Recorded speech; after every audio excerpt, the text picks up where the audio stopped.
रिक्षावर असं कोण कसं लिहू शकतं?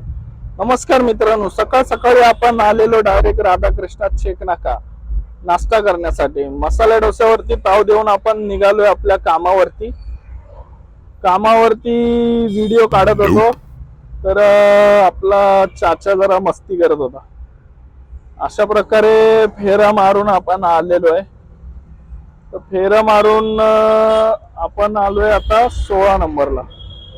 16 नंबरला आलेलो. डिझेल टाकायचं होतं पण आपल्याला आज डिझेलचा शॉर्टमुळे पंप बंद होता 16 नंबरचा.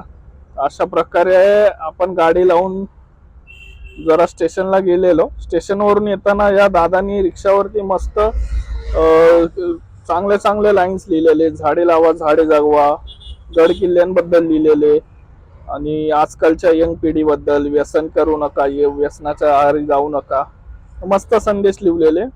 आणि दादा आपले किसन नगरचेच आहेत. गौमातासाठी त्यांनी दानपेटी पण ठेवलेली. अशा प्रकारे आपलं काम झालेलं आहे. आपण गाडी लावली पार्किंगला. भेटूया उद्या.